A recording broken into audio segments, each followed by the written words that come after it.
الحمدللہ والصلاة والسلام علی رسول اللہ وعلی آلہ وصحبہ وموالا۔ پیارے بھائیوں اور دینی بہنوں، السلام علیکم ورحمۃ اللہ وبرکاتہ۔ مائی پاتھ کا یہ 18واں کلاس ہے۔ ہم آپ کو بتا دیں کہ اس کلاس میں ہم قرآن، عقیدہ، فقہ، سیرت اور اخلاق کے چیپٹرز سیکھتے ہیں، لیکن الحمدللہ قرآن، عقیدہ اور فقہ کا جو چیپٹر تھا وہ ختم ہو چکا ہے۔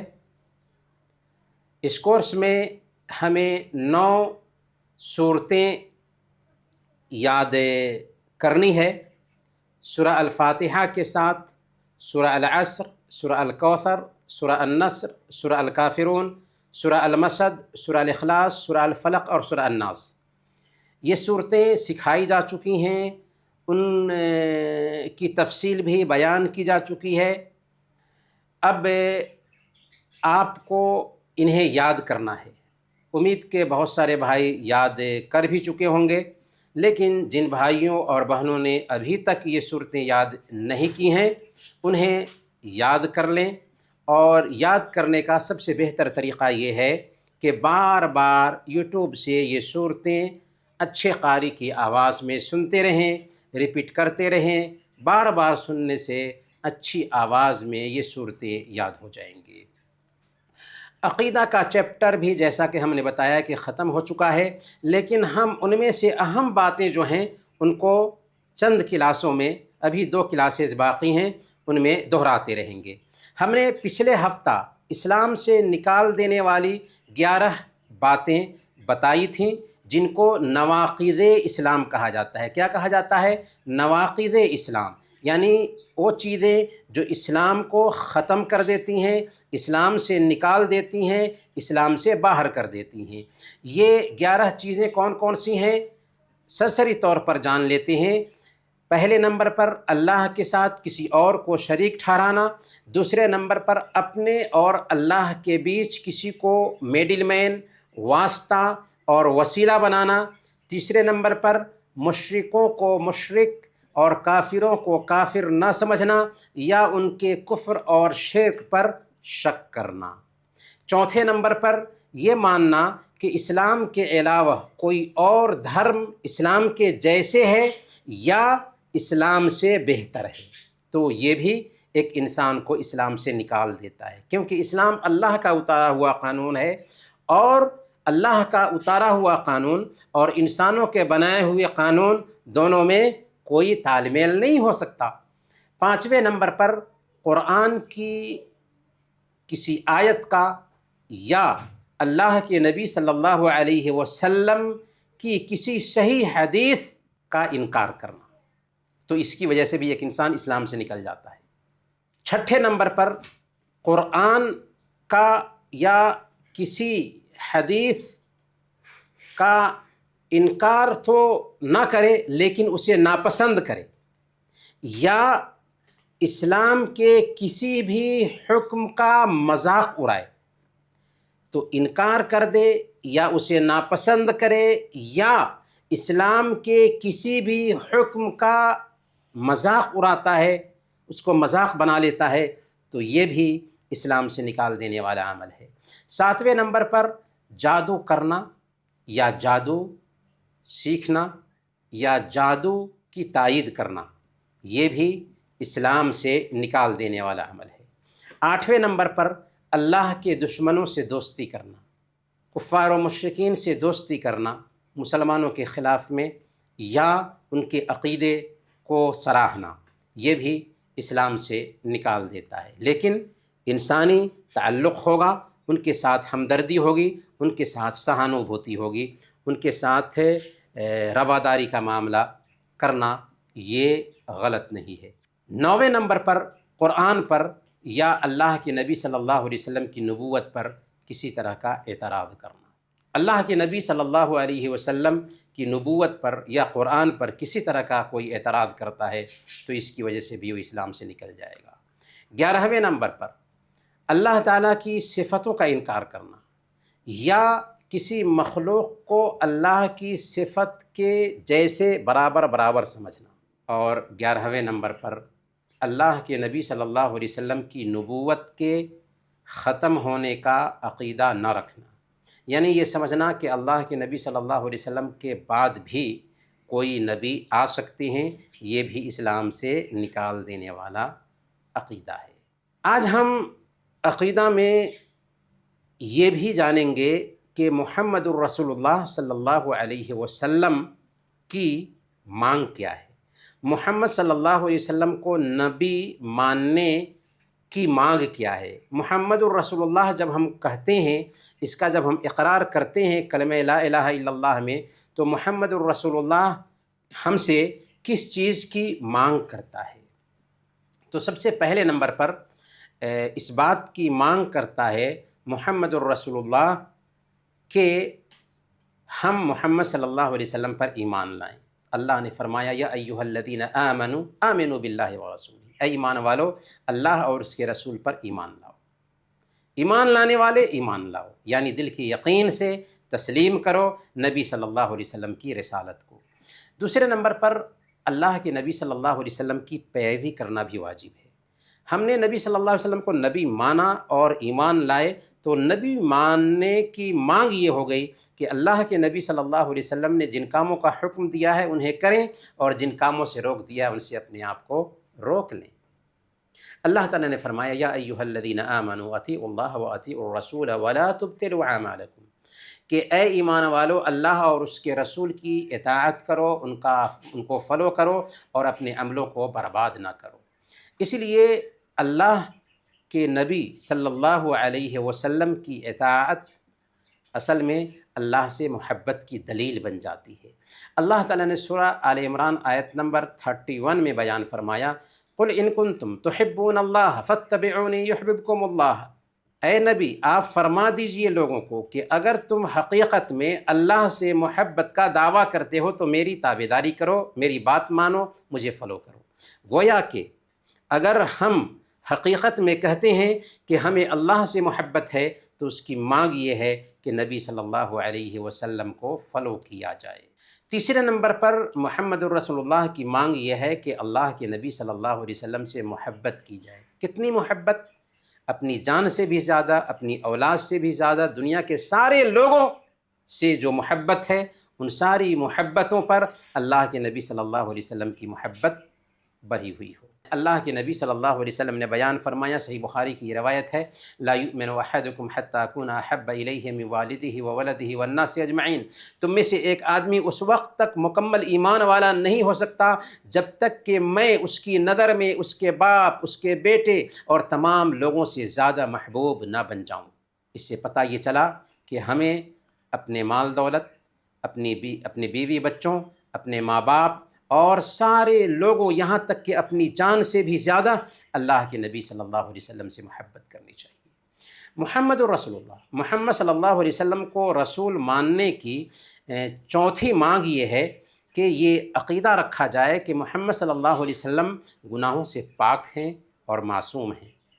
اللہ کے نبی صلی اللہ علیہ وسلم ہر طریقے سے گناہوں سے پاک تھے، چونکہ محمد صلی اللہ علیہ وسلم لوگوں کے لیے آئیڈیل اور نمونہ بن کر آئے تھے۔ قرآن ایک تھیوری ہے اور محمد صلی اللہ علیہ وسلم کی زندگی اس کا پریکٹیکل نمونہ ہے۔ اسی لیے حضرت عائشہ رضی اللہ تعالی عنہ سے جب پوچھا گیا تھا کہ محمد صلی اللہ علیہ وسلم کا کیریکٹر کیسا تھا، تو انہوں نے 2 لفظوں میں بتایا کہ کان خلقہ القرآن، آپ کے اخلاق قرآن تھے۔ مطلب قرآن کو اور محمد صلی اللہ علیہ وسلم کو دونوں کو ٹیلی کرنا ہے تو قرآن کی تھیوری دیکھو، محمد صلی اللہ علیہ وسلم کا عمل دیکھو۔ محمد صلی اللہ علیہ وسلم کا عمل دراصل قرآن کا نمونہ تھا۔ تو اس ناحیہ سے محمد صلی اللہ علیہ وسلم سارے انسانوں کے لیے آدرش تھے، رول ماڈل تھے، اور پوری انسانیت میں محمد صلی اللہ علیہ وسلم سے بہتر رول ماڈل نہ پیدا ہوا اور نہ قیامت کے دن تک پیدا ہو سکتا ہے۔ اور محمد صلی اللہ علیہ وسلم وحی کو پہنچانے میں بھی معصوم تھے، آپ سے کسی طرح کی غلطی نہیں ہوئی کیوں؟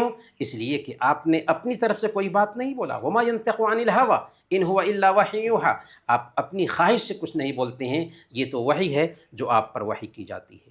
محمد الرسول اللہ، محمد صلی اللہ علیہ وسلم کو رسول ماننے کی پانچویں مانگ یہ ہے کہ یہ عقیدہ رکھا جائے کہ آپ کے آنے کے بعد نبوت پر اب مہر ڈال دی گئی، قیامت کے دن تک اب کوئی نبی اور رسول آنے والا نہیں ہے، کیونکہ آپ لاسٹ میسنجر ہیں، خاتم النبیین ہیں۔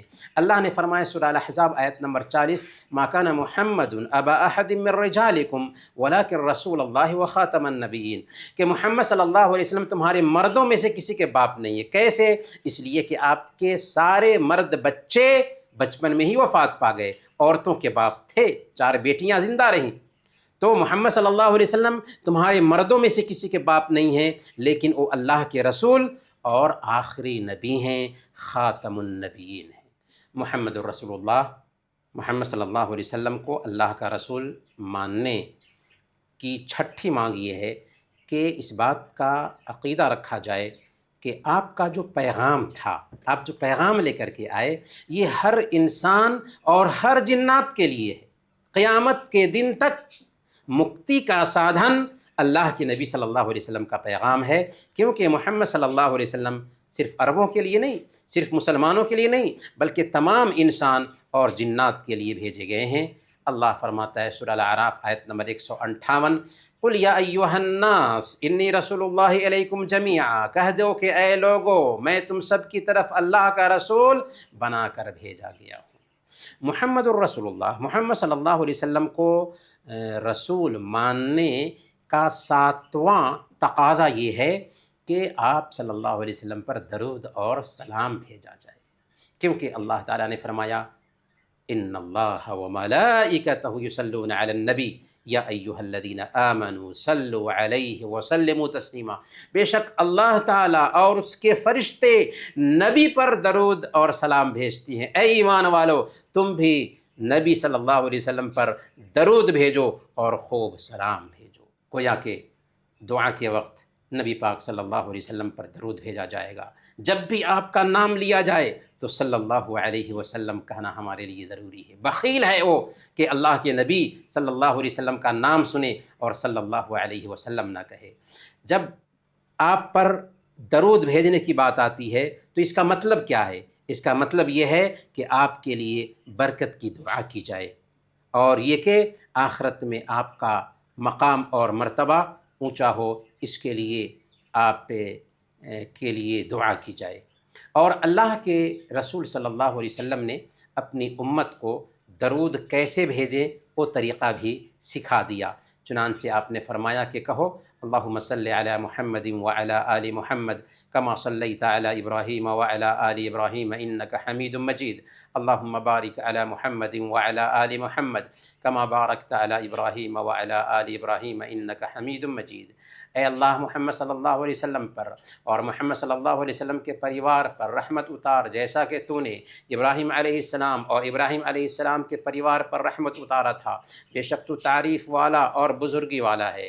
اے اللہ محمد صلی اللہ علیہ وسلم پر اور ان کے پریوار پر برکت اتار، جیسا کہ تو نے ابراہیم علیہ السلام پر اور ان کے پریوار پر برکت اتارا تھا، بے شک تو تعریف کے قابل اور بزرگی والا ہے۔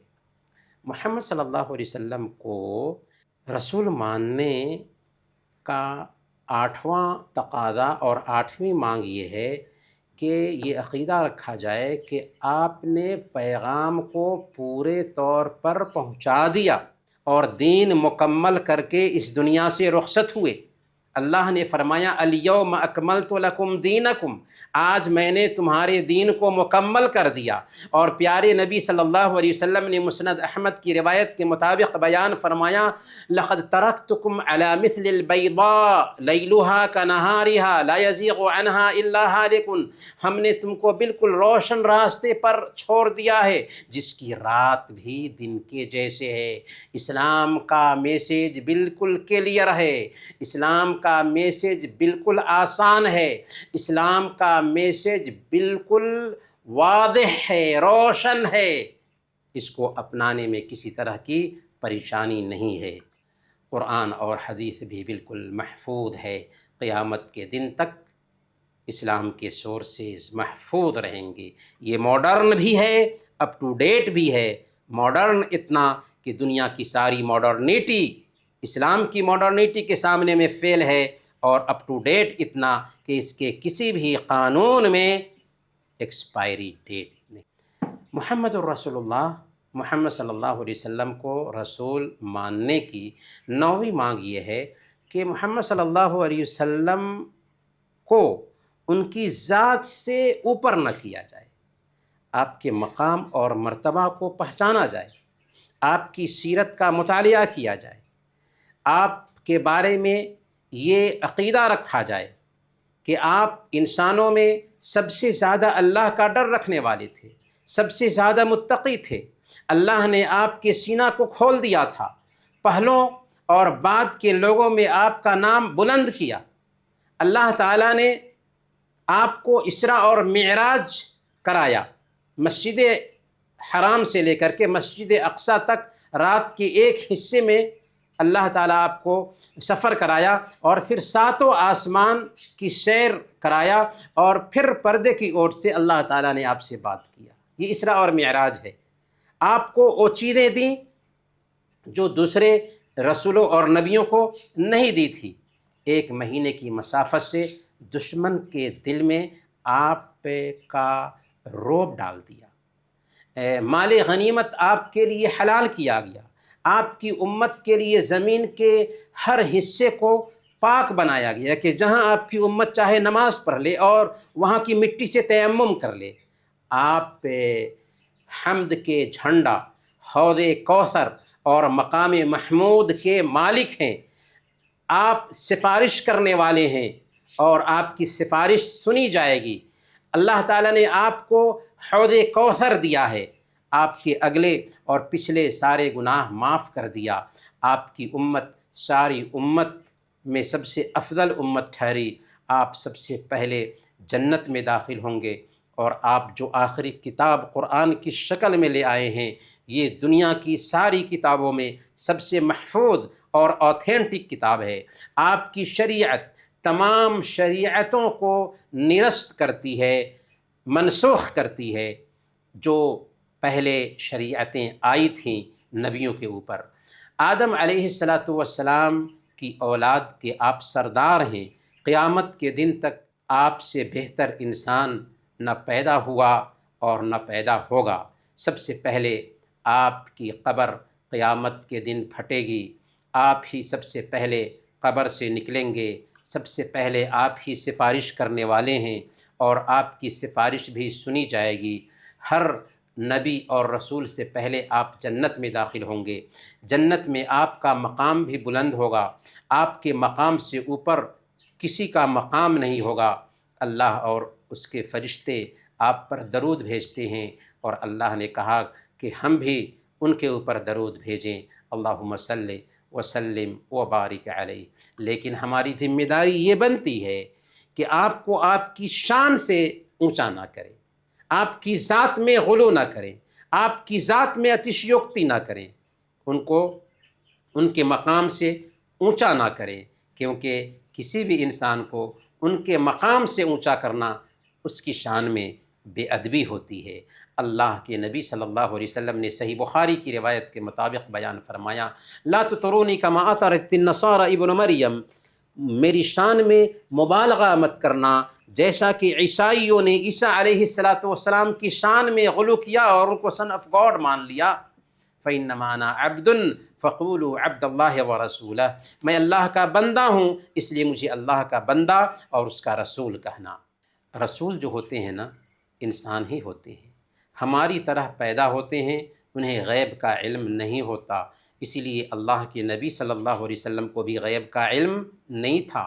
پیٹھ کے پیچھے کیا ہے اسے نہیں جانتے تھے، دیوار کے پیچھے کیا ہے اسے نہیں جانتے تھے۔ قل انما انا بشر مثلکم یوحی الی، آپ کہہ دیجئے کہ میں تمہاری طرح انسان ہوں، بس مجھ میں اور تم میں فرق یہ ہے کہ میری طرف وحی آتی ہے، میں اللہ کا رسول ہوں۔ آپ غیب نہیں جانتے تھے، اگر غیب جانتے تو بہت ساری مصیبتیں دور ہو جاتی ہیں آپ سے۔ اللہ نے فرمایا وَلَوْ كُنْتُ أَعْلَمُ الْغَيْبِ لستکثرت من الخیر وما مسنی السوء۔ سورہ الاعراف آیت نمبر 188 کی آیت ہے کہ اگر مجھے غیب معلوم ہوتا تو بہت ساری بھلائیاں میں سمیٹ لیتا اور مجھے کوئی تکلیف نہیں پہنچ سکتی تھی۔ اللہ کے نبی صلی اللہ علیہ وسلم کے دندان مبارک جنگ احد میں شہید کیے جاتے ہیں۔ اللہ کے نبی صلی اللہ علیہ وسلم کی طاہرہ بیوی حضرت عائشہ رضی اللہ تعالی عنہا کے اوپر الزام ڈالا جاتا ہے اور 1 مہینہ تک آپ پریشان رہتے ہیں۔ اگر آپ غیب جانتے ہوتے تو آپ کو پتہ چل جاتا۔ اللہ کے نبی صلی اللہ علیہ وسلم بھی انسانوں کے جیسے بھول جاتے تھے۔ صحیح بخاری اور صحیح مسلم کی روایت ہے، نماز میں ان سے سہو ہوا، غلطی ہوئی، صحابہ نے آپ کو یاد دلایا، انہوں نے اندازہ لگایا کہ نماز کم ہو گئی ہوگی۔ اس وقت اللہ کے نبی صلی اللہ علیہ وسلم نے فرمایا انما انا بشر مثلکم انسا کما تنسون فاذا نسیت فذکرونی، کہ لوگو میں بھی تمہارے جیسے ایک انسان ہوں، میں بھول جاتا ہوں جیسے تم بھول جاتے ہو، جب میں بھول جاؤں تو مجھے یاد دلایا کرو۔ وہ اپنے لیے کسی نفع اور نقصان کا اختیار نہیں رکھتے تھے۔ قل لا املک لنفسی نفعا ولا ضرا الا ما شاء اللہ، یہ بھی سورہ الاعراف کی آیت نمبر 188 ہے کہ اے نبی آپ کہہ دیجئے کہ مجھے اپنے لیے نفع اور نقصان کا اختیار نہیں ہے، اللہ کی جو مرضی ہوتی ہے وہی ہوتا ہے۔ انسانوں میں سب سے افضل انسان ہیں، وہ بھی نفع اور نقصان کا اختیار نہیں رکھتے تھے۔ اسی لیے ہمارے لیے ضروری ہے کہ ہم ان کو سمان دیں، ان کا رسپیکٹ کریں، لیکن ان سے مدد نہ مانگیں، ان سے وسیلہ طلب نہ کریں، ان سے شفا کی امید نہ رکھیں۔ وہ مدد دینے والے نہیں ہیں، وہ نقصان دور کرنے والے نہیں ہیں، وہ فائدہ پہنچانے والے نہیں ہیں، اور نہ ہی ان کی قسم کھائیں، نہ ہی دعا میں یہ کہیں کہ اے اللہ پیارے نبی صلی اللہ علیہ وسلم کے وسیلے سے میری یہ دعا قبول کر لے۔ یہ شرک تو نہیں لیکن حرام ہے، کیونکہ ڈائریکٹ اللہ تعالیٰ سے ہمیں مانگنا ہے۔ محمد صلی اللہ علیہ وسلم کا وسیلہ پکڑنا بھی جائز نہیں ہے۔ اور نبی پاک صلی اللہ علیہ وسلم سے محبت کی مانگ یہ بھی ہے کہ آپ کے صحابہ سے محبت کی جائے، آپ کی اہل بیت، آپ کی بیویوں سے، اور آپ کے جو خاندان والے ہیں ان سب سے محبت کی جائے۔ یہ ہے محمد الرسول اللہ کی مانگ۔ عقیدہ میں ہم اسی پر بس کرتے ہیں۔ اب ہم فقہ کی طرف آتے ہیں۔ ہم نے بتایا کہ فقہ کا جو چیپٹر ہے وہ بھی ختم ہو چکا ہے، لیکن آج ہم اہم جو باتیں ہیں ان کو دہرائیں گے۔ فقہ میں ہم نے سب سے پہلے سنن فطرت یعنی فطری سنتوں کے بارے میں جانا۔ فطری سنتیں کیا ہیں؟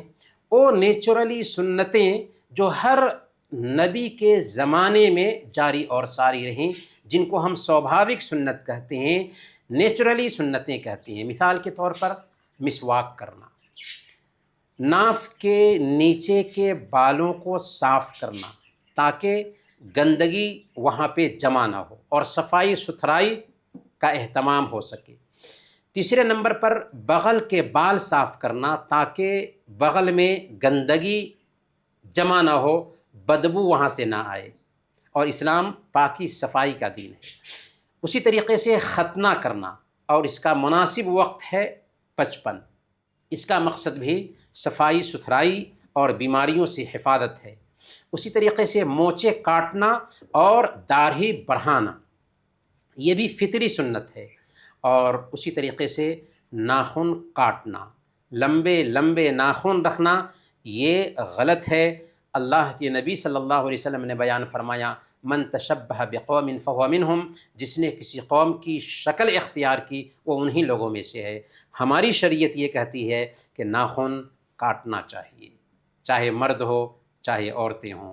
صحیح مسلم کی روایت ہے، حضرت انس رضی اللہ تعالی عنہ بیان فرماتے ہیں اقت لنا فی قص الشارب و تقلیم الاظفار و نتف الابط و حلق العانت اللہ نترک اکثر من 40، کہ ہمارے لیے یہ وقت طے کیا گیا کہ مونچھ کاٹنے اور ناخن کاٹنے اور بغل کے بال صاف کرنے اور ناف کے نیچے کے بال صاف کرنے کے حوالے سے کہ ہم انہیں 40 دن سے زیادہ نہ چھوڑیں۔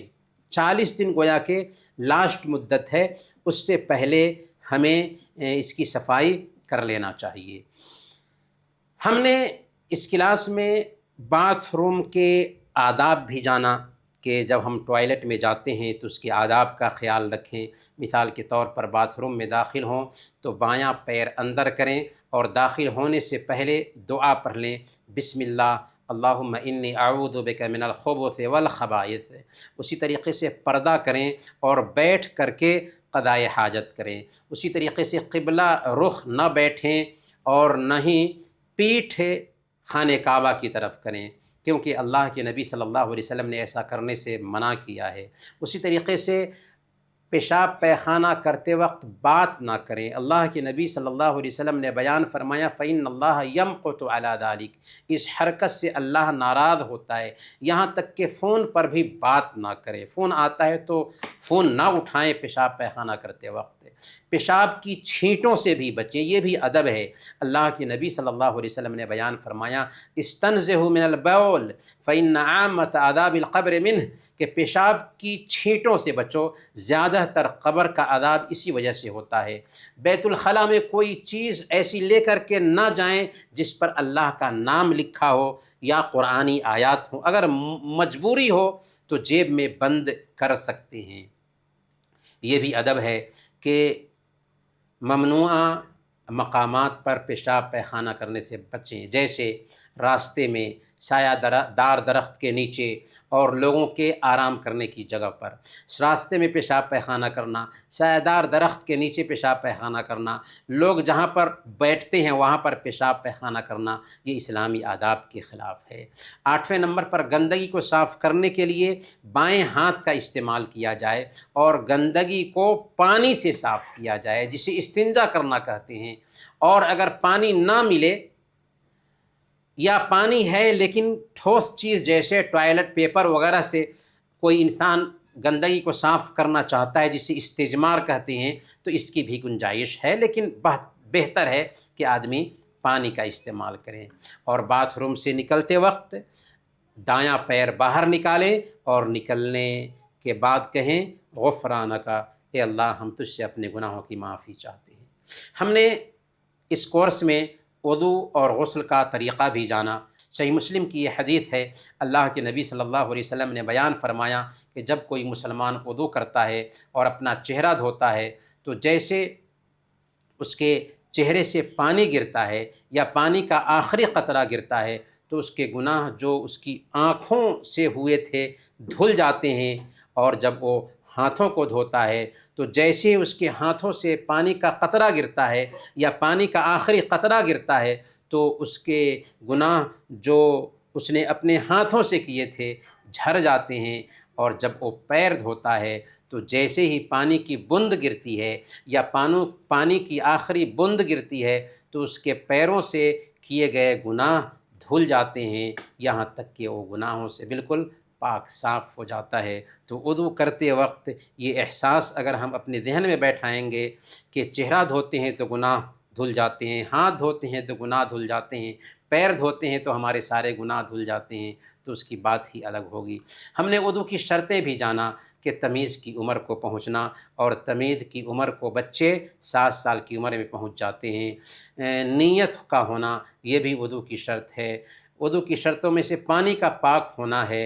وضو کی شرطوں میں سے پانی کو جلد تک یعنی کھال تک پہنچنے سے روکنے والی کوئی چیز نہ ہو، جیسے اگر کسی عورت نے نیل پالش لگا رکھا ہے تو ناخن میں نیل پالش لگانے کی وجہ سے ناخن کی تہ تک پانی نہیں پہنچے گا، اس لیے اس کو ہٹانا ضروری ہوگا وضو کرتے وقت۔ ہاں اگر عورت نے مہندی لگایا ہے تو مہندی کی وجہ سے پانی جلد تک پہنچ جاتا ہے، کوئی حرج کی بات نہیں۔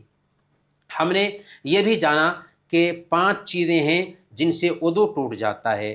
مثال کے طور پر پیشاب اور پیخانہ کے راستے سے جو چیز بھی نکلتی ہے، جیسے پیشاب ہے، پیخانہ ہے، گیس ہے، خون ہے، مدی ہے، تو ان چیزوں سے کیا ہو جاتا ہے؟ ان چیزوں سے وضو ٹوٹ جاتا ہے۔ اسی طریقے سے پیشاب کے راستے کے علاوہ بدن کے کسی دوسرے حصے سے گندگی اگر زیادہ مقدار میں نکلے بہت زیادہ مقدار میں تو اس سے بھی وضو ٹوٹ جاتا ہے۔ لیکن ناک سے اگر خون نکل جائے یا زخم سے کچھ خون نکل جائے تو اس سے وضو نہیں ٹوٹتا، یا قے آ جائے تو اس سے بھی وضو نہیں ٹوٹتا۔ تیسرے نمبر پر عقل کا ختم ہونا، چاہے گہری نیند سے ہو، چاہے نشہ کی وجہ سے ہو، دوا کی وجہ سے ہو، تو جیسے بھی ہو عقل ختم ہو جاتی ہے تو وضو ٹوٹ جاتا ہے۔ نیند آ جائے وضو ٹوٹ جائے گا، لیکن اونگھ کی وجہ سے وضو نہیں ٹوٹتا۔ چوتھے نمبر پر پیشاب اور پیخانے کے راستے کو بغیر حائل کے ٹچ کرنا اور چھونا۔ پیشاب اور پیخانے کے راستے کو بغیر حائل کے چھوتے ہیں تو اس سے بھی وضو ٹوٹ جاتا ہے۔ اور پانچویں نمبر پر اونٹ کا گوشت کھانے سے وضو ٹوٹ جاتا ہے۔ صحیح مسلم کی روایت ہے، اللہ کے نبی صلی اللہ علیہ وسلم سے پوچھا گیا تھا انتوضأ من لحوم الابل، کیا اونٹ کا گوشت کھانے سے وضو کریں؟ آپ نے کہا ہاں۔ ہم نے جانا کہ جس کا وضو ٹوٹ گیا ہو اس پر کچھ چیزیں حرام ہو جاتی ہیں، جیسے وہ نماز نہیں پڑھ سکتا، طواف نہیں کر سکتا، اور بنا کسی حائل کے قرآن کو چھو نہیں سکتا۔ ہاں، اگر وضو ٹوٹ گیا ہو تو قرآن کو چھوئے بغیر پڑھنا جائز ہے۔ ہم نے موزے پر مسح کے بارے میں بھی جانا کہ اگر کسی آدمی نے موزہ پہن رکھا ہے اور وضو کر رہا ہے تو اس کے لیے کچھ شرطوں کے ساتھ موزے پر مسح کرنا جائز ہے۔ کیا شرطیں ہیں؟ پاکی کی حالت میں یعنی وضو کرنے کے بعد موزہ پہنا ہو۔ دوسری شرط یہ ہے کہ دونوں پاؤں کو ڈھانپے ہوئے ہو، یعنی ایریوں کو سب سے پہلے ڈھانپے ہوئے ہو۔ اسی لیے اگر ایریاں کھلی ہوئی ہیں، آج کل چھوٹا موزہ آتا ہے جس میں ایریاں کھلی ہوتی ہیں تو اس پہ مسح نہیں کر سکتے۔ اور مسح کا طریقہ بھی ہم نے بتایا تھا کہ ہاتھ کو پانی سے بھگا لیں اور پھر دونوں ہاتھ کی انگلیاں موزے کے اوپری حصے پہ مسح کریں، دائیں پیر پہ دائیں ہاتھ سے اور بائیں پیر پر بائیں ہاتھ کی انگلیوں سے مسح کر لیں۔ مقیم کے لیے 1 دن اور 1 رات تک مسح کرنے کی گنجائش ہے، اور مسافر کے لیے 3 دن اور 3 رات تک یعنی 72 گھنٹے مسح کرنے کی گنجائش ہے۔ ہم نے جانا تھا کہ جنوبی پر کچھ چیزیں حرام ہو جاتی ہیں، یعنی جس کو غسل کرنے کی ضرورت ہو اس کے اوپر کچھ چیزیں حرام ہو جاتی ہیں۔ نماز پڑھنا حرام ہے، خانہ کعبہ کا طواف کرنا حرام ہے، مصحف کو چھونا حرام ہے، قرآن پڑھنا بھی حرام ہے، مسجد میں ٹھہرنا بھی حرام ہے۔ ہاں، اگر وضو کر لے تو کوئی حرج کی بات نہیں ہے، کچھ دیر کے لیے مسجد میں ٹھہر سکتا ہے۔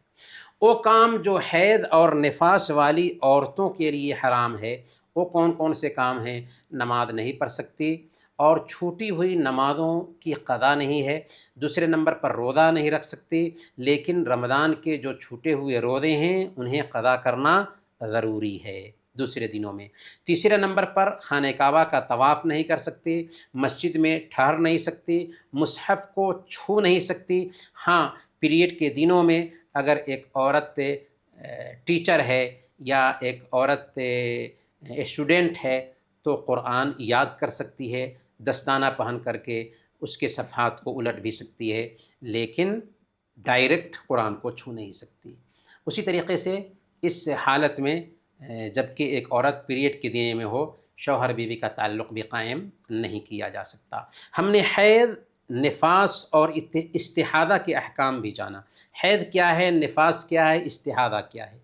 ایک عورت کو بالغ ہونے کے بعد سے لے کر کے مایوسی کی عمر کو پہنچنے تک جو خون آتا ہے اسے حیض کا خون کہتے ہیں، جس کی عام مدت 7-8 دن ہوتی ہے، جبکہ نفاس سے بچے کی پیدائش کے بعد نکلنے والے خون کو کہتے ہیں، جس کی زیادہ سے زیادہ مدت 40 دن ہے۔ اس سے پہلے اگر خون ختم ہو جاتا ہے تو غسل کر کے نماز شروع کرنا ضروری ہے، لیکن 40 دن سے زیادہ اگر خون آ رہا ہے تو اس کو بیماری کا خون سمجھتے ہوئے غسل کر کے نماز شروع کرنا ضروری ہوگا ایک عورت کے لیے۔ اور استحاضہ کا خون اصل میں بیماری کا خون ہے۔ کچھ عورتوں کے پیریڈ کے دن خراب ہو جاتے ہیں اور جو ان کے دن تھے ان سے زیادہ خون آنے لگتا تو اس کو استحاضہ کا خون کہتے ہیں، اور اس حالت میں ایک عورت سے نماز وغیرہ بھی معاف نہیں ہوتی۔ تو نفاس، استحاضہ اور حیض میں کیا کیا چیزیں حرام ہوتی ہیں؟ تو نفاس اور حیض کی وجہ سے نماز پڑھنا حرام ہے، روزہ رکھنا حرام ہے، طواف کرنا حرام ہے، اور قرآن مجید کو بغیر حائل کے چھونا حرام ہے، اور مسجد میں رہنا بھی حرام ہے، جسمانی تعلق قائم کرنا بھی حرام ہے۔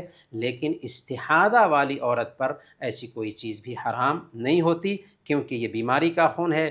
اس حالت میں عورت کے لیے نماز پڑھنا ضروری ہوتا ہے۔ اسی طریقے سے ہم نے جانا تھا تیمم کے بارے میں کہ اگر پانی نہ مل رہا ہو یا پانی تو ہو لیکن بیماری میں اس کے بہنے کا ڈر ہو تو تیمم کر کے نماز پڑھی جا سکتی ہے، اور تیمم وضو اور غسل دونوں کے لیے کافی ہوتا ہے۔ تیمم کا طریقہ کیا ہوگا؟ تو زمین جو پاک ہے یا مٹی وغیرہ یا ریت پر ہاتھ مارے، پاکی حاصل کرنے کی نیت سے بسم اللہ کہنا بہتر اور افضل ہے۔ اگر اس پہ غبار وغیرہ آیا ہو تو پھونک مار دیں اور اپنے چہرے پہ اسے مل لیں، اچھی طرح سے پورے چہرے پر مل لیں۔ اس کے بعد اپنے دائیں ہاتھ سے بائیں ہاتھ پر مل لیں اور بائیں ہاتھ سے دائیں ہاتھ پر مل لیں، دائیں ہاتھ سے بائیں ہاتھ پر اور بائیں ہاتھ سے دائیں ہاتھ کے اوپری حصے پہ مل لیں، اوپری حصے پہ مل لیں۔ تو گویا کہ ہاتھ کو مارنا ہے زمین پہ، چہرے پہ مل لینا ہے، اور پھر دائیں ہاتھ سے بائیں ہاتھ کے اوپری حصے پہ ملنا ہے اور بائیں ہاتھ سے دائیں ہاتھ کے اوپری حصے پہ مل لینا ہے۔ تیمم ہو گیا۔ 2 مرتبہ مارنے کی ضرورت نہیں ہے اور کوہنیوں تک ملنے کی بھی ضرورت نہیں ہے۔ دلیل کیا ہے؟ صحیح مسلم کی حدیث ہے، حضرت عمار بن یاسر رضی اللہ تعالیٰ عنہ ایک مرتبہ اللہ کے نبی صلی اللہ علیہ وسلم کے بتانے کے مطابق سفر پر گئے، تو اس سفر میں ان کو غسل کرنے کی ضرورت پیش آ گئی۔ وہ خود کہتے ہیں کہ میں نے مٹی پر لوٹ پوٹ کر لی جیسے جانور لوٹ پوٹ کرتا ہے، پھر نماز پڑھ لی۔ جب اللہ کے نبی صلی اللہ علیہ وسلم کے پاس آیا اور اس کا ذکر کیا تو آپ نے کہا کہ تمہارے لیے اتنا کر لینا کافی تھا، انما یکفیک ان تقول بیدیک ہکذا۔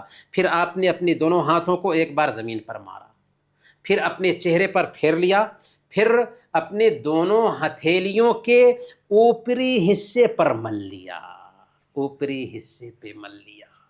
اور ایک روایت میں ہے کہ آپ نے فرمایا کہ تمہارے لیے اتنا کافی تھا کہ تم اپنے دونوں ہاتھ زمین پر مارتے، پھر ان میں پھونک مارتے اور پھر ان سے چہرے اور ہتھیلیوں پر مل لیتے۔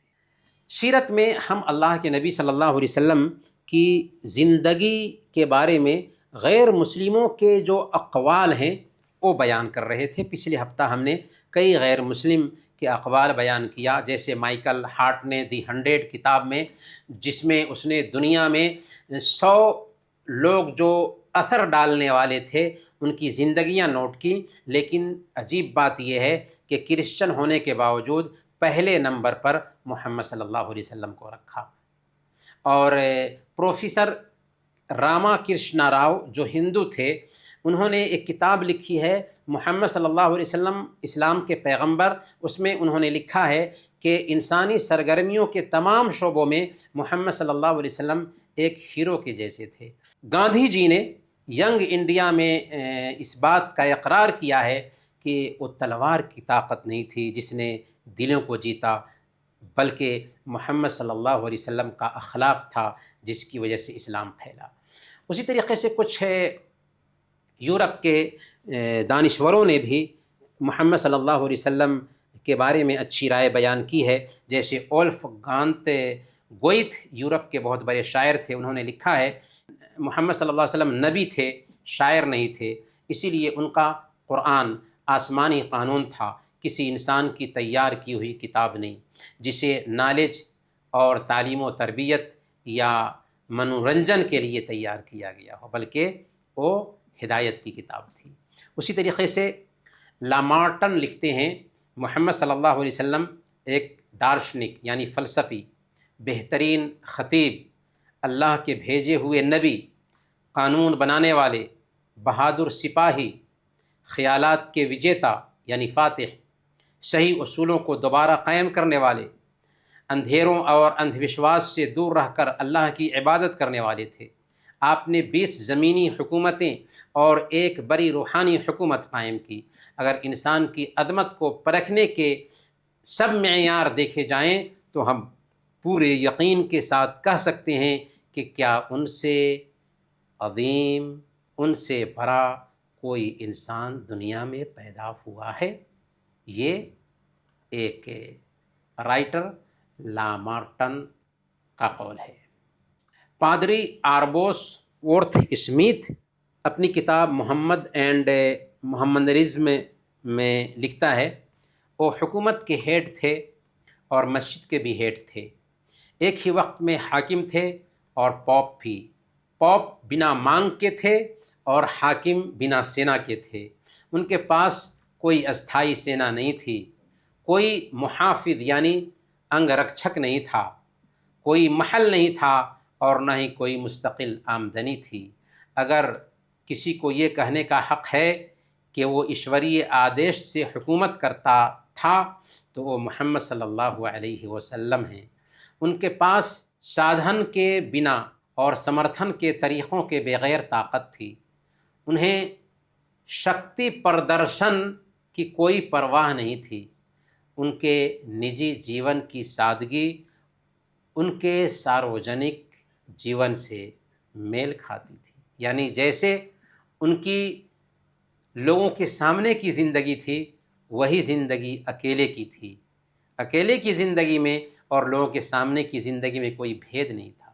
ایسے ہزاروں غیر مسلم ہیں جنہوں نے نبی صلی اللہ علیہ وسلم کی زندگی کا اسٹڈی کیا اور محمد صلی اللہ علیہ وسلم کے بارے میں اچھی رائے رکھنے اور اچھی باتیں کہنے پر مجبور ہوئے۔ تو یہ غیر مسلم ہیں جو نبی پاک صلی اللہ علیہ وسلم کی سیرت کا اسٹڈی کرتے ہیں۔ ہم مسلمان ہیں تو ہمیں تو سب سے زیادہ پیارے نبی صلی اللہ علیہ وسلم کی زندگی کے بارے میں پڑھنا چاہیے، جاننا چاہیے، اور آپ کو آئیڈیل بنانا ہے تو ضرور ہمیں جاننا ہی ہوگا پیارے نبی صلی اللہ علیہ وسلم کو۔ اب ہم محرمات، حرام کاموں میں کچھ چیزیں جانیں گے۔ پچھلے ہفتہ ہم نے حرام کاموں میں جانا تھا کہ جھوٹ بولنا حرام ہے، چوری کرنا حرام ہے، زنا کرنا حرام ہے، نفاق حرام ہے۔ آج ہم کچھ اور محرمات کو جانیں گے۔ سب سے پہلے نمبر پر مانگنے کی نندا، مانگنے کی مذمت۔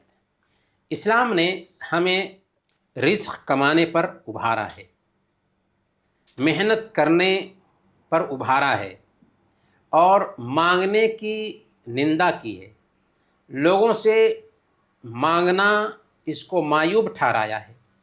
ہاں، اگر ضروری ہو کہ اس کے بغیر جینا ممکن نہ ہو تو پھر دوسروں کے سامنے ہاتھ پھیلا سکتے ہیں۔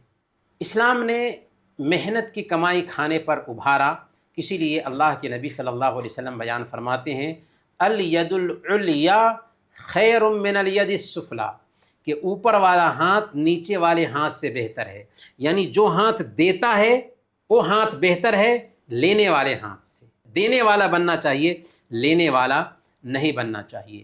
اللہ کے نبی صلی اللہ علیہ وسلم صحیح بخاری اور صحیح مسلم کی روایت کے مطابق بیان فرماتے ہیں لیس الغنی عن کثرت العرب ولکن الغنی غنی النفس، مالداری سامان کی زیادتی کا نام نہیں ہے بلکہ اصل مالداری دل کی مالداری ہے۔ یہاں پر اسلام ہم کو یہ قاعدہ سمجھاتا ہے کہ ہم مال مال مال مال کے چکر میں پوری انرجی نہ کھپائیں اور اللہ اور اس کے رسول کو نہ بھول جائیں، بلکہ مال کمانے کے ساتھ ساتھ دین بھی بنانا ہے۔ اور اصل مالداری دل کی مالداری ہوتی ہے، اصل مالداری پیسے کی مالداری نہیں ہے۔ اللہ کے نبی صلی اللہ علیہ وسلم صحیح بخاری اور صحیح مسلم کی روایت کے مطابق بیان فرماتے ہیں لا تزال المسألة بأحدكم حتى يلقى الله وليست في وجهه مدعة لحم، کہ ایک آدمی دنیا میں لوگوں سے بھکاری بن کر کے مانگتا رہتا ہے یہاں تک کہ اللہ سے اس حالت میں ملے گا کہ اس کے چہرے پر گوشت نہیں ہو۔ اگر اس بات کو ایک مسلمان سمجھ لے کہ مانگنا دنیا میں بھی ذلت ہے اور آخرت میں تو ذلت ہے ہی، کہ جب آئے گا تو چہرے سے گوشت اتر چکا ہوگا، تو کیا یہ حرکت کرے گا؟ نہیں۔ تو یہ حدیث اس بات کی دلیل ہے کہ انسان مانگ کر اپنے چہرے کا پانی اتار لیتا ہے، یہاں تک کہ اس کا چہرہ گوشت سے خالی ہڈی بن جاتا ہے، جس میں نہ حیا ہو، نہ شرم اور نہ شرافت۔ مانگنے کی سب سے قبیح اور بری صورت بھیک مانگنا ہے۔ اسی لیے اللہ کے نبی صلی اللہ علیہ وسلم بیان فرماتے ہیں، سنن ابی داؤد کی یہ روایت ہے، من اصابتہ فاقۃ فانزلها بالناس لم تصد فاقتہ، کہ جسے فاقہ لاحق ہو، فقر و فاقہ اور اکال سے وہ دوچار ہوا، بھوکمری سے وہ دوچار ہوا، اور وہ لوگوں سے بیان کرتا پھرتا ہے، تو ایسے انسان کا فاقہ دور نہیں ہوتا۔ ومن انزلها باللہ اوشک اللہ له بالغنى اما بموت عاجل او غنى عاجل، اگر اس فاقہ کو اللہ کے پاس رکھتا ہے، اللہ کے سامنے ظاہر کرتا ہے، تو اللہ تعالیٰ ضرور اسے بے نیاز کر دے گا، یا تو جلد موت دے کر یا جلد روزی دے کر۔ تو اللہ تعالیٰ کے سامنے اپنی پریشانی رکھنی چاہیے۔ کھانے کی چیزوں میں حرام چیزیں کیا ہیں؟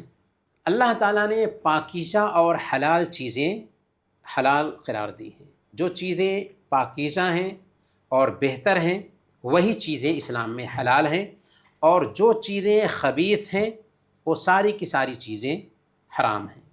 اللہ نے فرمایا سورہ البقرہ آیت نمبر 168، یا ایھا الذین آمنوا کلوا مما فی الارض حلالا طیبا، اے ایمان والو زمین میں جو حلال اور پاکیزہ چیزیں ہیں انہیں کھاؤ۔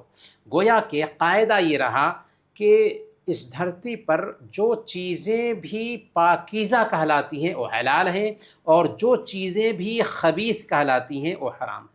کھانے میں جو چیزیں حرام ہیں اللہ تعالیٰ نے ان کو سورہ المائدہ آیت نمبر 3 میں مختصر طریقے سے بیان کر دیا، حرمت علیکم المیتۃ والدم ولحم الخنزیر وما اہل لغیر اللہ بہ والمنخنقۃ والموقوذۃ والمتردیۃ والنطیحۃ وما اکل السبع الا ما ذکیتم وما ذبح علی النصب، کہ تم پر حرام کیا گیا ہے مردار، خون، سور کا گوشت، اور وہ جانور جو اللہ کے سوا کسی اور کے نام پر ذبح کیا گیا ہو، وہ جانور جو گلا گھٹ کر کے یا چوٹ کھا کر کے یا بلندی سے گر کر کے یا ٹکر کھا کر کے مر گیا ہو، یا کسی درندے نے اسے پھاڑا ہو، سوائے اس کے کہ تم نے اسے زندہ پا کر کے ذبح کر لیا،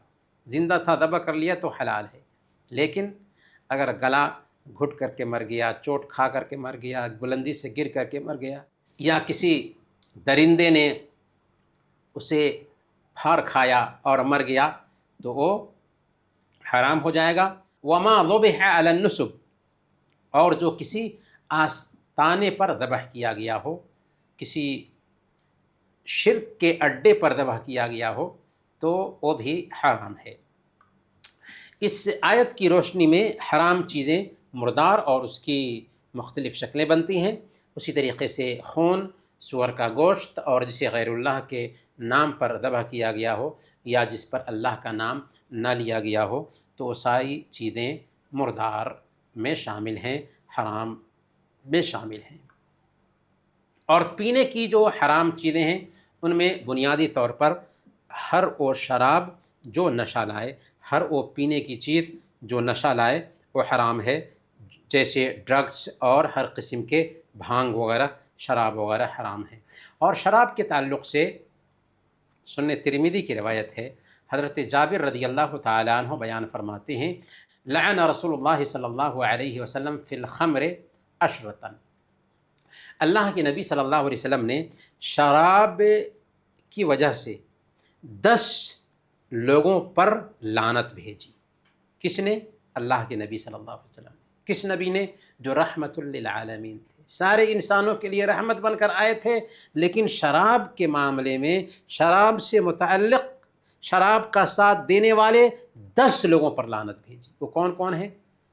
عاصرہ و معتصرہ و شاربہ و حاملہ والمحمولۃ الیہ و ساقیہ و بائعہ و آکل ثمنہ والمشتری لہا والمشترات لہا۔ کہ کون کون ہیں؟ نچوڑنے والے، اس کے پینے والے، جس کے لیے لے جایا جائے اس کے لیے، اس کے لے جانے والے، اس کے منگوانے والے پر، اور جس کے لیے لے جائی جائے اس کے اوپر، اس کے پلانے والے پر، اس کے بیچنے والے پر، اس کی قیمت کھانے والے پر، اس کو خریدنے والے پر، اور جس کے لیے خریدی گئی ہو اس کے اوپر۔ یہ 10 لوگ ہیں جن پر لعنت بھیجا ہے اللہ کے نبی صلی اللہ علیہ وسلم نے۔ لباس میں حرام چیزیں کیا ہیں؟ سورہ الاعراف آیت نمبر 32، قل من حرم زینۃ اللہ التی اخرج لعبادہ والطیبات من الرزق۔ اے محمد صلی اللہ علیہ وسلم ان سے کہیں کہ کس نے اللہ کی زینت کو حرام ٹھہرایا ہے جسے اللہ نے لوگوں کے لیے نکالا تھا، اور کس نے اللہ کی بخشی ہوئی پاک چیزیں حرام ٹھہرائی ہیں، ممنوع قرار دی ہیں۔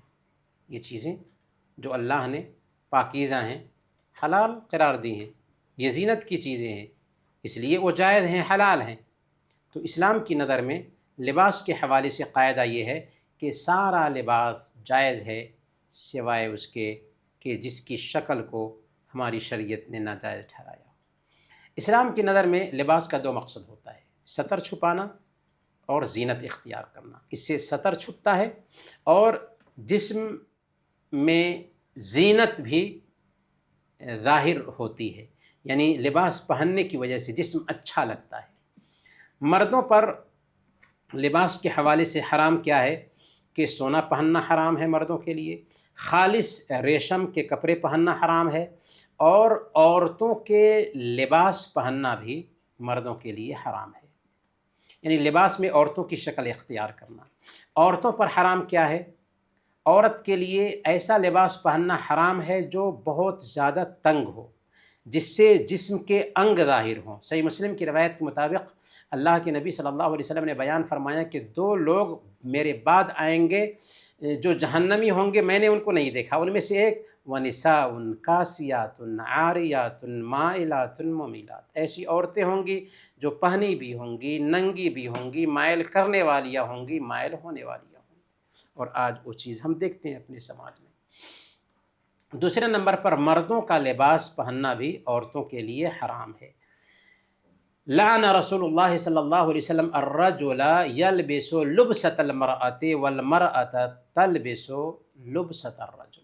اللہ کے نبی صلی اللہ علیہ وسلم نے ایسے مرد پر لعنت بھیجا جو عورت کا لباس پہنتا ہے، اور ایسی عورت پر لعنت بھیجا جو مرد کا لباس پہنتی ہے۔ تیسرے نمبر پر اللہ کی بناوٹ اور تخلیق میں تبدیلی پیدا کر کے زینت اختیار کرنے میں غلو کرنا بھی حرام ہے، چاہے مرد کرے چاہے عورت کرے۔ جیسے جسم پر ٹیٹو کچھ لوگ بنواتے ہیں، حرام ہے، ناجائز ہے۔ دانتوں کو باریک کرتے ہیں، حرام ہے، ناجائز ہے۔ بغیر ضرورت کے اللہ نے جو شکل بنائی ہے اس شکل کو چینج کرتے ہیں۔ ہاں، اگر کسی کا جسم جل گیا، چہرہ جل گیا اور چہرہ بد شکل لگ رہا ہے تو اس بد شکلی کو دور کرنے میں کوئی حرج کی بات نہیں ہے، لیکن اللہ کی بنائی ہوئی شکل میں چینجنگ لانا، ٹیٹو بنانا، اس طرح کی شکلیں بنانا، یہ حرام اور ناجائز ہے۔ گھر میں جو چیزیں حرام ہیں ایک مسلمان کے لیے، مورتیوں سے گھروں کو سجانا، یعنی اگر گھر میں مورتیاں رکھتے ہیں تو حرام ہے، ناجائز ہے، اگرچہ اس کی پوجا نہ کرتے۔ پکچر لٹکا کر رکھتے ہیں تو یہ بھی جائز نہیں۔ اللہ کے نبی صلی اللہ علیہ وسلم نے بیان فرمایا، صحیح بخاری اور صحیح مسلم کی روایت ہے، لا تدخل الملائکۃ بیتا فیہ تماثیل او تصاویر، ایسے گھر میں فرشتے داخل نہیں ہوتے جس میں اسٹیچو ہوں یا تصویریں ہوں۔ اسٹیچو ہیں تو فرشتے نہیں آئیں گے، تصویریں لٹکی ہوئی ہیں فرشتے نہیں آئیں گے۔ تو فرشتوں کو اگر گھر سے بھگانا ہے تو ٹھیک ہے، اپنے گھروں میں اسٹیچو رکھیے، تصویر لٹکا کر کے رکھیے، بڑی سی تصویر رکھیے تاکہ فرشتے گھر میں نہ آئیں اور شیطان کا بسیرا ہو گھر میں، کیونکہ اس طرح کے جگہوں پر شیاطین رہتے ہیں، فرشتے نہیں آتے۔ تو ہمیں بحیثیت مسلمان کے ایسی چیزوں سے بچنا ہے۔ سونے چاندی کے برتن میں کھانا بھی حرام ہے۔ اللہ کے نبی صلی اللہ علیہ وسلم نے کہا کہ کافروں کے لیے دنیا میں ایک چیز ہے اور تمہارے لیے آخرت میں ہوگی۔ اور کتا پالنا بھی حرام ہے، کتا پالنا بھی حرام ہے، مسلمان کے لیے جائز نہیں ہے کہ وہ کتا پالے۔ ہاں، 3 مقصد کے تحت اگر کتا پالتے ہیں تو جائز ہے: جانوروں کی حفاظت کے لیے، کھیت کی حفاظت کے لیے، یا شکار کے لیے، یا گھر کی حفاظت کے لیے اور نگرانی کے لیے کتا پالتے ہیں تو جائز ہے، بشرطے کہ فیشن کے لیے نہ ہو۔ اور خاص حالات میں گھر کی حفاظت کی بات آ سکتی ہے کہ کتا ایسا ہے جو واقعی گھر کی حفاظت کرنے والا ہو اور گھر میں ڈکیتی وغیرہ کا ڈر وغیرہ ہے، تو اس مقصد کے تحت کتا رکھا جا سکتا ہے، ورنہ کتا نہیں پالنا چاہیے، اس کی وجہ سے گھر کی برکت جاتی ہے۔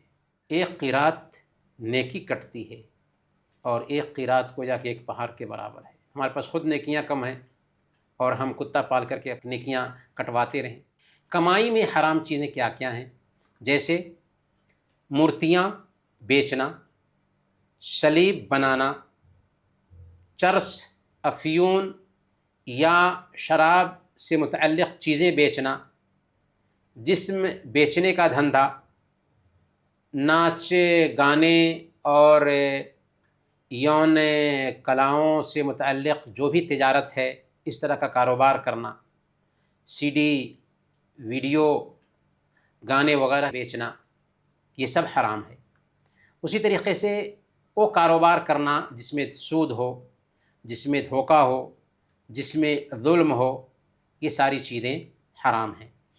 فیملی لائف میں کچھ چیزیں حرام ہیں، ان کا خیال رکھنا چاہیے، جیسے بیوی کے علاوہ غیر محرم عورتوں کو شہوت کی نظر سے دیکھنا۔ محرم عورتوں کو بھی شہوت کی نظر سے دیکھنا حرام ہے، بیوی کے علاوہ۔ تو کسی بھی عورت کو شہوت کی نظر سے دیکھنا بیوی کے علاوہ حرام ہے۔ اجنبی عورت پر اگر نظر پڑتی ہے تو نظر جھکا لینا چاہیے۔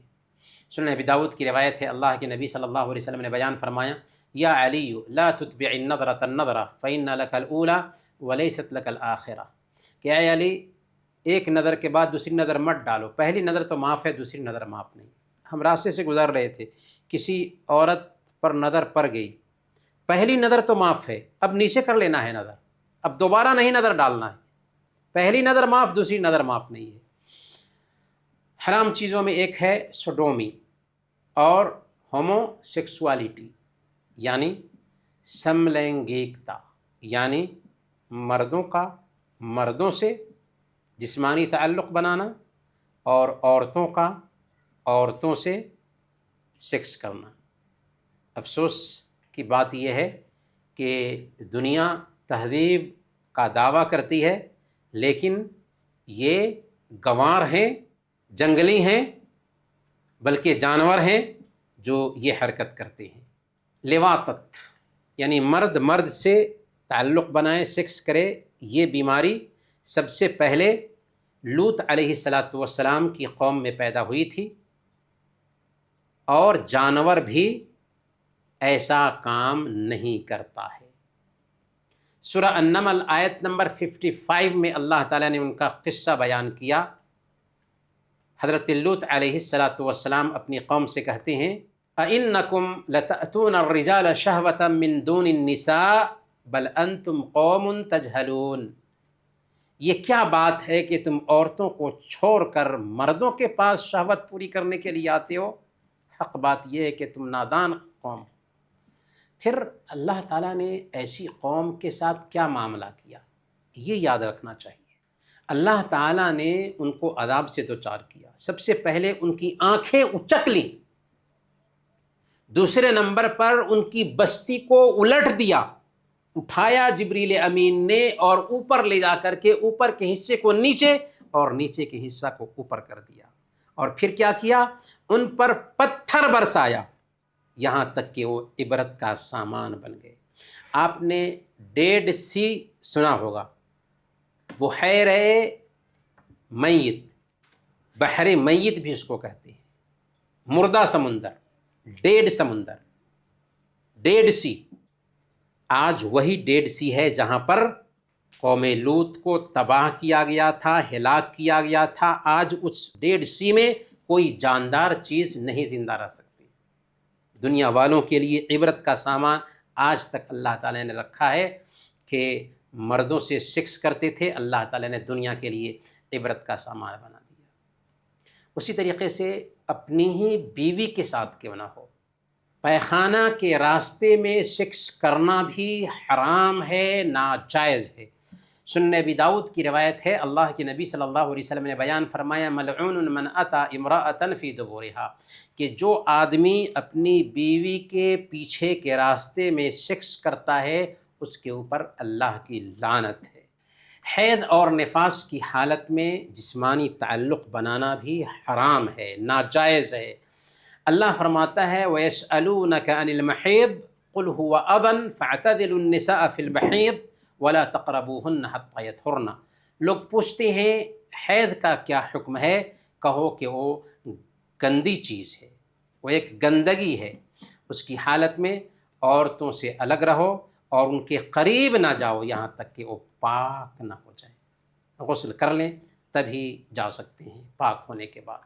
شوہر بیوی کا آپس میں جسمانی تعلق بنانے کے بعد اس راز کو دوسروں سے شیئر کرنا بھی حرام ہے۔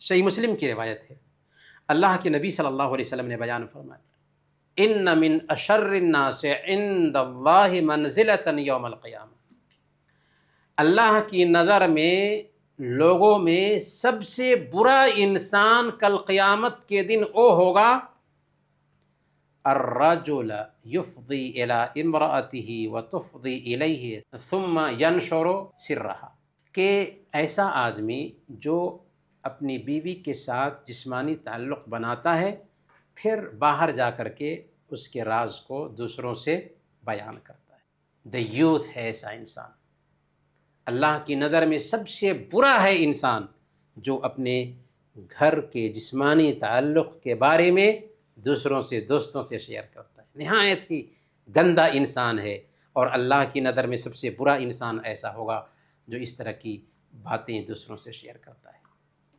شوہر کی بات نہ ماننا اگر وہ شریعت کے خلاف نہ ہو، یہ بھی بہت ہی بری چیز ہے بیوی کے لیے۔ صحیح بخاری اور صحیح مسلم کی روایت ہے، اللہ کے نبی صلی اللہ علیہ وسلم نے بیان فرمایا، اذا دعا الرجل امرأته الى فراشه فابت فبات غضبان علیها لعنتها الملائکۃ حتی تصبح، کہ اگر ایک آدمی اپنی بیوی کو اپنے بستر پر بلاتا ہے اور وہ انکار کرتی ہے اور شوہر اس کے اوپر غصے کی حالت میں رات گزارتا ہے تو پوری رات صبح تک فرشتے اس کے اوپر لعنت بھیجتے رہتے ہیں۔ یہ کتنی سخت بات ہے ایسی عورت کے لیے کہ شوہر اس کو جسمانی تعلق کے لیے بلایا، اس کے پاس کوئی عذر نہیں ہے، پھر بھی وہ انکار کرتی ہے تو رات بھر فرشتے اس کے اوپر لعنت کرتے ہیں یہاں تک کہ صبح ہو جائے۔ شوہر کی اجازت کے بغیر بیوی کا گھر سے نکلنا اور اس کے گھر میں ایسے آدمی کو داخل کرنا جسے شوہر پسند نہ کرتا ہو، یہ بھی حرام ہے۔